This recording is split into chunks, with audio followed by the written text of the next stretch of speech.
महाराज जी, मैं एक private company में नौकरी करता हूँ। घर आने में 3-4 महीने लग जाते हैं, छुट्टी नहीं मिलती। तो फिर जो पहले से मरे हुए हैं उनको उधर जाके बोलता हूँ कि वो मर गया, ये मर गई, तो फिर छुट्टी मिल जाती है। तो मतलब ऐसा तो सही बात है, कोई झूठी तो है नहीं।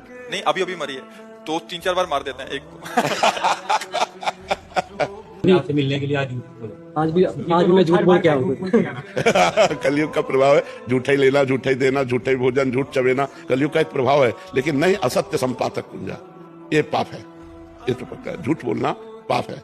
साच बराबर तप नहीं, झूठ बराबर पाप। जाके हृदय साच है, ताके हृदय आप। देखो, तो हमें चाहिए कि समस्याओं से भले हम लड़ें, लेकिन हम सत्य पर चलने की कोशिश करें, झूठ से बचने की कोशिश करें।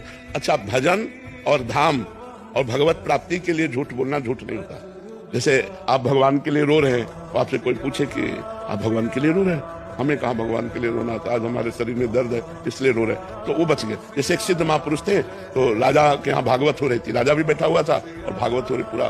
तो जो ही श्री कृष्ण रूप माधुरी का वर्णन हुआ, तो उन्होंने हुंकार मारी और बेहोश हो गए, और भागवतिक सारे सद्गुण प्रकट उनमें। अब राजा ने देखा ये लक्षण तो महाभागवत के हैं, वो उठाओ, चरणोदक उतारा, आरती की और हाथ जोड़े बैठा उनके चरणों के पास। जब वो भाव से बाहर हुए तो उन्होंने देखा कि राजा, उनका महाराज कैसे बैठे हो?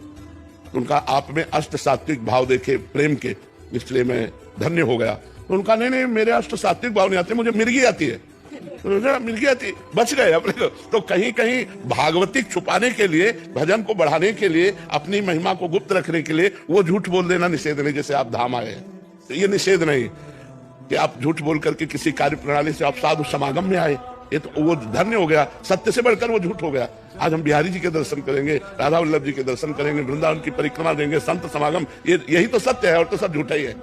हमें लगता है कि भागवतिक कार्यों के लिए यदि हम कहीं झूठ बोल देते हैं तो कोई परेशानी नहीं, लेकिन हम सांसारिक कार्यों के लिए झूठ से बचने की कोशिश करें।